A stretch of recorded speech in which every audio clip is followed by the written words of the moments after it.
Tu devrais te demander s'ils ne seront pas un fardeau. Supposons qu'ils soient un poids. Je les laisserai tomber tout de suite. Sans hésiter? Oui. Et moi, non. Alors tu vas juste mourir bientôt. 28 jours plus tard. Ce film ne traite pas de zombies, mais réunit tous les éléments d'un film d'horreur post-apocalyptique. Il y a un virus qui se transmet par morsure, des rues désertes et des infectés enragés qui attaquent tout ce qui bouge. C'est presque un classique.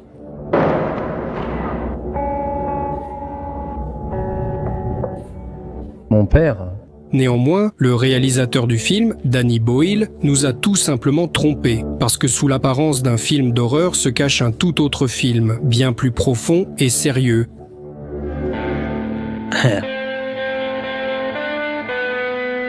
Oui.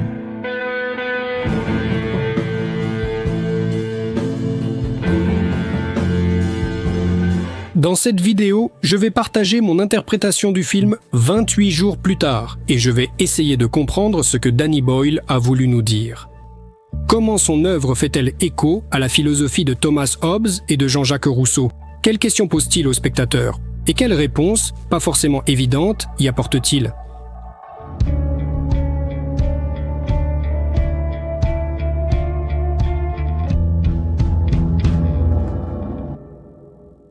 « 28 jours plus tard » est incontestablement un film emblématique du genre post-apocalyptique zombie. Il suffit de mentionner qu'avant 2002, il n'y avait pratiquement pas de film de zombies vraiment marquant qui sortait. Les grands studios ne s'intéressaient pas à ce genre, le considérant comme la prérogative du cinéma d'exploitation bon marché et des petits studios. Les zombies étaient un cliché pour le grand public. Mais en 2002, un véritable tournant s'opère pour le genre. 2 films sortent en même temps, Resident Evil et 28 jours plus tard. D'ailleurs, 28 jours plus tard obtient un résultat assez impressionnant. Avec un budget modeste de 8 millions de dollars, le film récolte environ 82 millions au box-office, devenant ainsi un film révolutionnaire. Et cela attire immédiatement l'attention des grands acteurs de l'industrie. C'est justement après ce film qu'une série de films sur les zombies voit le jour. En 2004, Zack Snyder fait ses débuts au cinéma avec le film L'Aube des morts. Où êtes-vous? À la maison? Verrouillé? Vous? La même année sort la comédie Shaun of the Dead d'Edgar Wright. Elle est complètement ivre. Combien as-tu bu, ma belle? Aide-moi. Un petit sourire. En 2007, Je suis une légende avec Will Smith. Tu as bien dormi? World War Z avec Brad Pitt en 2013. Quoi? Chérie, ça va?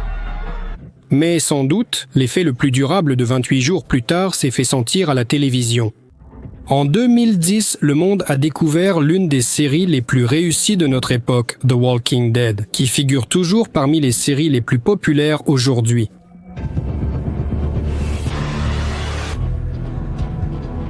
Je me dirige vers Atlanta par l'autoroute 85. Malgré l'impact majeur de 28 jours plus tard sur l'horreur post-apocalyptique zombie, je ne le vois toujours pas comme un vrai film de zombies. Pourquoi? Danny Boyle a d'abord avoué ne pas aimer les films de zombies. C'est précisément pour cette raison qu'il a consciemment cherché à s'éloigner des clichés habituels. Au lieu de morts-vivants lents, il y a des infectés rapides et dangereux. Au lieu de l'obscurité, l'action se déroule en pleine lumière du jour. Boyle évite même le terme « zombie », soulignant le caractère scientifique de la menace. Dans son univers, il ne s'agit pas de morts revenus à la vie, mais de personnes infectées par un virus. Mais ce n'est pas tout. Il a également ajouté à son film un contexte socio-philosophique, ce qui a permis à ce film de dépasser largement les limites de l'horreur classique. Parlons-en.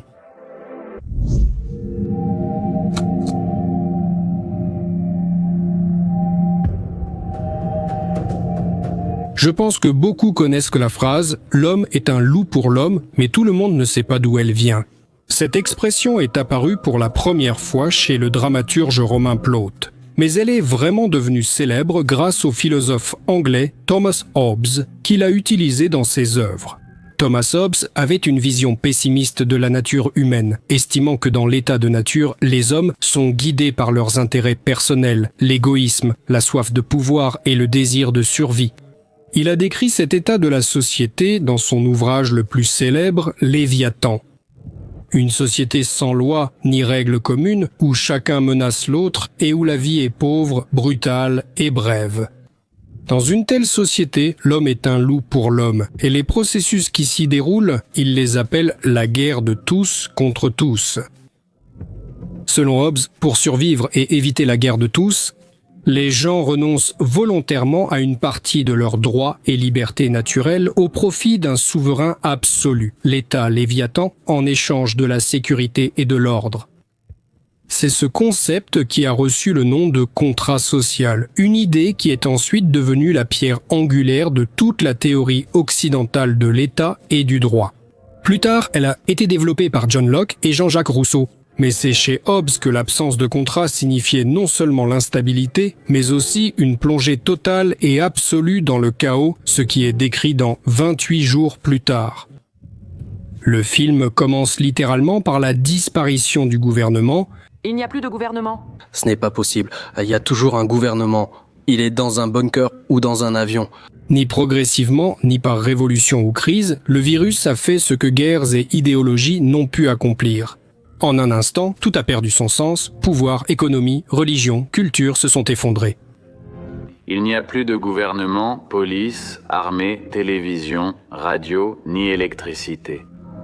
Si vous avez vu la moitié du film 28 jours plus tard, il n'est presque plus utile de lire Thomas Hobbes et d'étudier sa vision de l'état de nature sans gouvernement.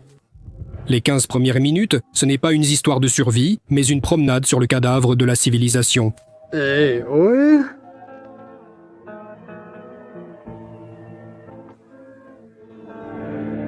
C'est sans doute l'un des moments les plus forts et impressionnants de tout le film.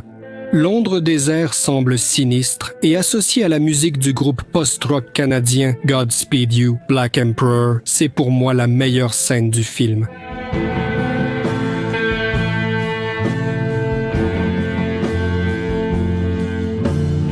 La caméra insiste sur les symboles de l'ordre disparu. Nul besoin des statues de Big Ben pour illustrer l'effondrement culturel.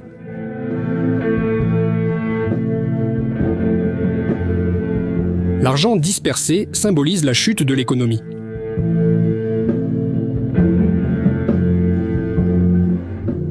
Ce qui montre qu'en réalité, ils n'ont jamais eu de véritable valeur, juste du papier. Et dans ce monde vide et éteint, nous comprenons que rien n'avait d'importance. Tout reposait uniquement sur une illusion, une conviction collective de la valeur soutenue par l'État. Tout ne tenait qu'à la foi. Ce n'est pas un hasard si notre héros entre d'abord dans une église.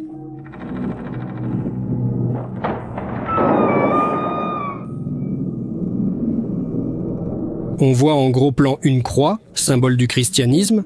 Devant tant de corps, on comprend que les gens, face à une nouvelle menace, ont sans doute cherché refuge dans le temple.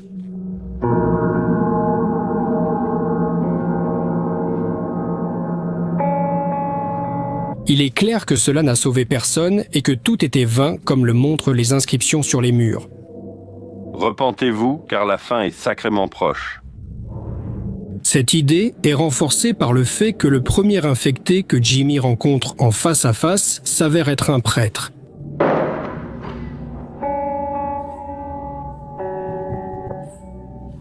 Mon père. Terrifié, il quitte l'église, et cela devient un symbole évident de l'effondrement d'un autre pilier de l'humanité. Le réalisateur Danny Boyle partage en réalité des opinions proches de Thomas Hobbes sur la société et la nature humaine. Dès le début, on nous montre des images pseudo-documentaires d'atrocités, de police, de gens et de cruauté, ce qui n'est pas un hasard.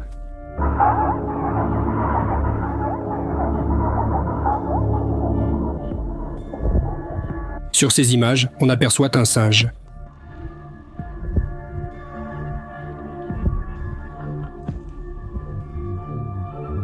Ce qui, à mon avis, est une allusion évidente à notre nature animale, humaine.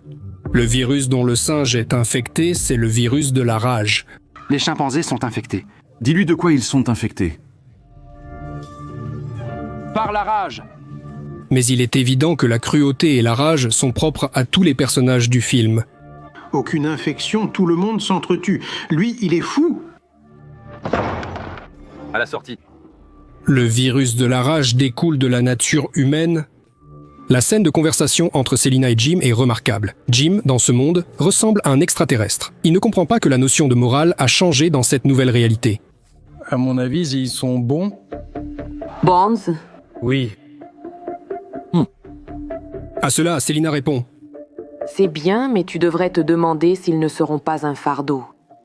C'est comme une mini-conférence sur la nouvelle morale qui règne dans un monde sans gouvernement. Dans un monde où les gens n'ont plus ni contrat social, ni souverain, ni institution pour maintenir l'ordre. Supposons qu'ils deviennent un fardeau. Je les laisserai tomber tout de suite. Sans hésiter? Ah oui. Mais pas moi. Alors tu vas juste mourir bientôt. Plus tôt, lorsque Mark se fait mordre, Selina, sans hésiter, le tranche avec sa machette. Il y a des morsures? Attends. Mais en fait, nous ne la condamnons pas pour cette rage et cette cruauté. Après tout, elle n'a pas le choix. La violence dans ce monde est une partie intégrante de la survie. Et s'il n'y a plus de gouvernement détenant le monopole de la violence, alors cela signifie que n'importe qui peut l'utiliser à sa guise.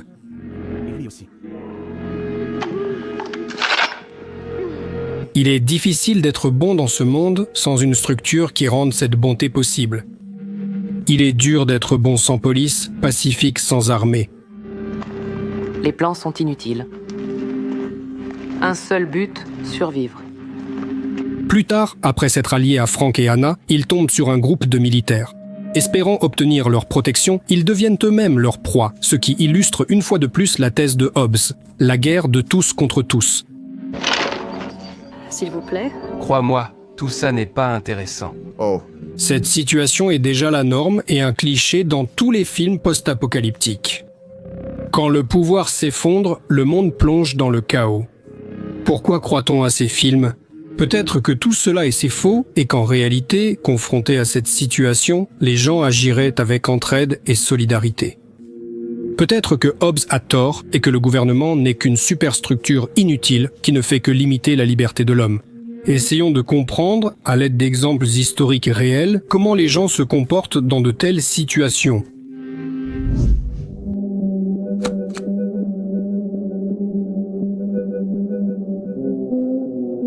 J'ai déjà mentionné le philosophe Jean-Jacques Rousseau. Lui aussi a contribué à la théorie du contrat social. Mais, contrairement à Thomas Hobbes, il ne pensait pas du tout que l'homme était par défaut égoïste et cruel dans son état naturel.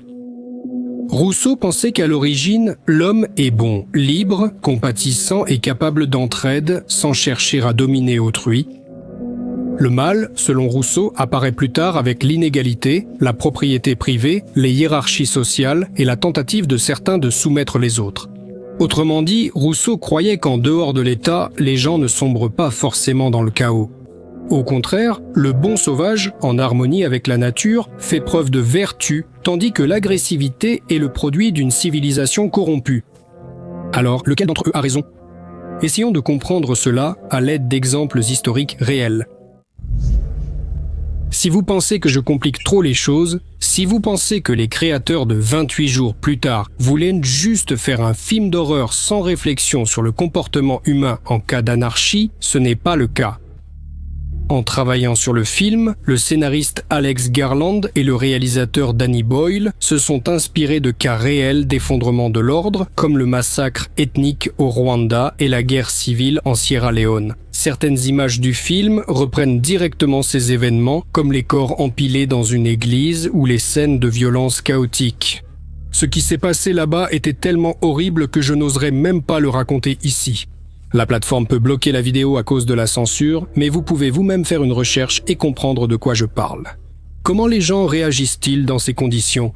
Sont-ils bienveillants et s'entraident, comme le pensait Jean-Jacques Rousseau, ou bien, au contraire, sont-ils cruels et égoïstes, comme l'écrivait Thomas Hobbes ?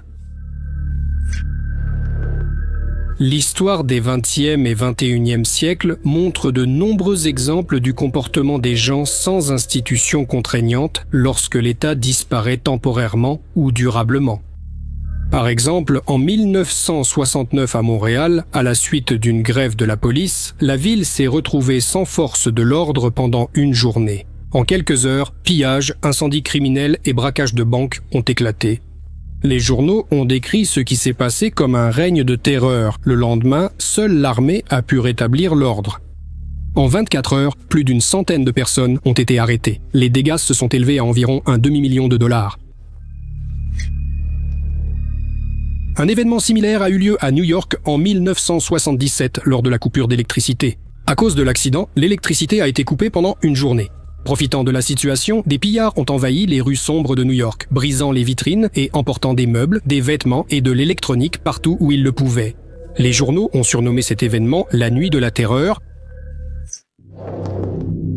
Si l'on considère des situations plus globales, l'exemple classique est la Somalie. Après la chute du régime en 1991, le gouvernement central a pratiquement cessé d'exister et le pays s'est fragmenté en de nombreuses factions armées. Selon des critères claniques et territoriaux, aucun des groupes n'a pu établir un contrôle total, en d'autres termes, le monopole de la violence. C'est ainsi que la Somalie a sombré pendant des décennies dans l'anarchie, la violence, les pillages et la piraterie. Un véritable scénario obésien. Cependant, la situation en Somalie s'est révélée plus complexe que prévu. Après les premières années sanglantes du conflit, des structures alternatives d'ordre ont émergé avec le temps. En l'absence de gouvernement central, les Somaliens ont créé des systèmes locaux de justice et de sécurité fondés sur les traditions ou des accords entre les communautés. Cela a partiellement stabilisé la vie locale malgré la poursuite des conflits. De plus, des études menées par des économistes ont montré que, selon plusieurs indicateurs socio-économiques, la Somalie sans gouvernement ne vivait pas moins bien mais même mieux qu'auparavant sous l'ancien régime. Cela montre que si, à l'origine, l'État n'était pas efficace, sa disparition peut offrir une chance à l'auto-organisation. Il existe aussi des exemples contraires. L'un des exemples les plus impressionnants est l'histoire de 6 adolescents de Tonga, en Polynésie, qui, en 1965, ont fait naufrage et ont vécu 15 mois sur une île déserte. Et ils n'ont jamais commencé à se battre entre eux, comme l'a dit plus tard leur sauveteur Peter Warner. Dès le début, les garçons ont décidé d'agir ensemble. Ils ont réparti les tâches par paire et mis en place un emploi du temps strict pour les tours de garde au jardin, à la cuisine et pour le feu. Les garçons ont construit des installations rudimentaires et ont creusé le tronc d'un arbre pour en faire un récipient destiné à recueillir l'eau de pluie. Ce qui est impressionnant, c'est qu'ils ont réussi à garder un feu allumé en continu. Le feu ne s'est jamais éteint pendant 15 mois. Leur exemple illustre l'idée de Rousseau. L'homme à l'état naturel n'est pas nécessairement égoïste ou agressif, mais capable de coopération et de sollicitude. Quel est le résultat final ? L'histoire et les observations montrent que le comportement humain sans contrainte extérieure dépend du contexte. Dans certains endroits, la violence éclate, tandis qu'ailleurs, une solidarité étonnante se manifeste. Mais Thomas Hobbes avait raison d'affirmer que l'ordre n'est pas acquis, mais une construction fragile. Dans des situations de vide du pouvoir, comme en Somalie ou à Montréal, le chaos ne disparaissait souvent que lorsque les gens commençaient intuitivement à rétablir des structures semblables à celles de l'État. En fait, ils en venaient, d'eux-mêmes, à l'idée du contrat social. C'est cela et non la bonté naturelle qui arrêtait la dégradation. Dans 28 jours plus tard, nous voyons la même logique. Les militaires, pour qui la violence fait partie du métier, sombrent dans la cruauté. Et chez Anne et Franck, des gens ordinaires, un foyer d'entraide se crée. Asseyez-vous, s'il vous plaît. Et nous, qu'est-ce que nous pouvons proposer, Anna ? Voilà.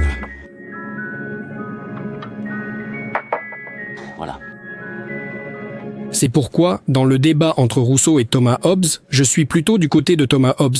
Sans structure, tôt ou tard, le côté sombre finit par émerger. Mais c'est parce que nous sommes des êtres sociaux que, même plongés dans le chaos, nous commençons, même si ce n'est pas immédiat et pas tout à fait consciemment, à rétablir l'ordre petit à petit. Nous nous mettons d'accord, répartissons les rôles et inventons des règles. Autrement dit, nous recréons ces institutions que nous avions rejetées ou perdues la veille. Et c'est sans doute le moment le plus paradoxal. Après avoir détruit l'État, Nous en recréons avec le temps les fondements, mais la nature de ces fondements dépend fortement des personnes. C'est ce qui est montré dans 28 jours plus tard. Papa s'est trompé. Vous avez autant besoin de nous que nous avons besoin de vous. C'est plus facile ensemble. Mais si tout cela n'était qu'une simple illustration, le film n'aurait pas autant de valeur. Alors, quel est le message principal du film de Danny Boyle ?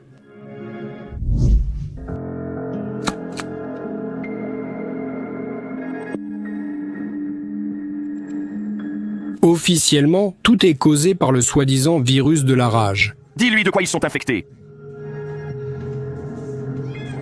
Par la rage. Mais plus le temps passe, plus il devient évident que le danger ne vient pas seulement des infectés, mais aussi de ceux qui semblent encore humains. Pour moi, le virus de la rage est surtout une métaphore, la nature humaine préhistorique portant déjà ce virus. L'héritage de nos ancêtres, pour qui l'agressivité était vitale à la survie animale.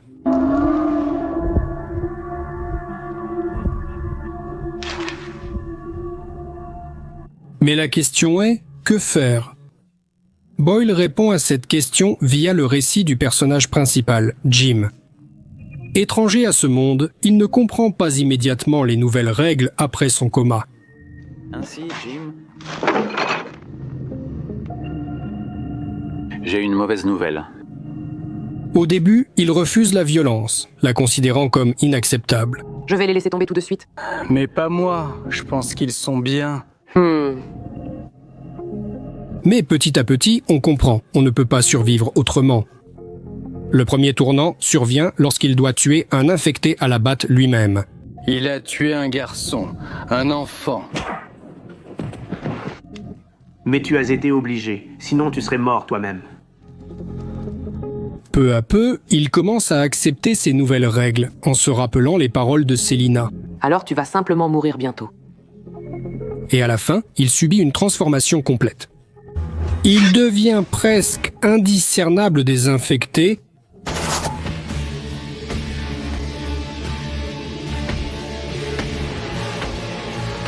La rage s'empare complètement de lui, à tel point que Selina ne le reconnaît pas tout de suite comme un humain.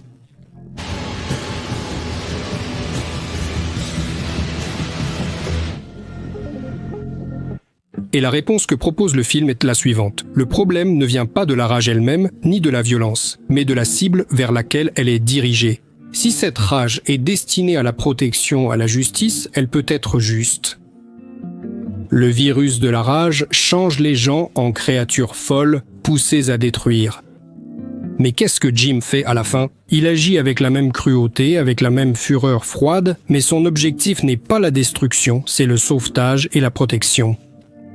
28 jours plus tard propose un regard désagréable mais honnête sur la nature humaine. Nous portons cette rage en nous, nous en sommes les porteurs, même si nous ne sommes pas infectés. Mais nous avons le choix de la direction dans laquelle nous orientons cette force. Jim, à la fin, ne devient pas un monstre. C'est un homme qui a laissé sa rage s'exprimer, mais qui l'a mise à son service.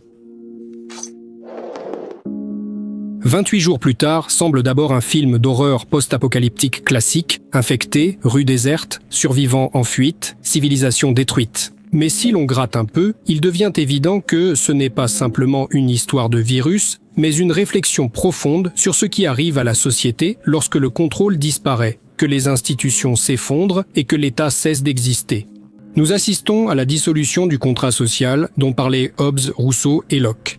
28 jours plus tard, ce n'est pas une histoire de monstres, mais de nous, de ce que nous devenons quand tout ce qui nous est familier disparaît, et de ce qu'il faut faire pour retrouver notre humanité. Pour Frank et Hannah, tout cela n'est pas effrayant, parce qu'elle a son père et il a sa fille. J'ai eu tort de penser que rester en vie était le plus important.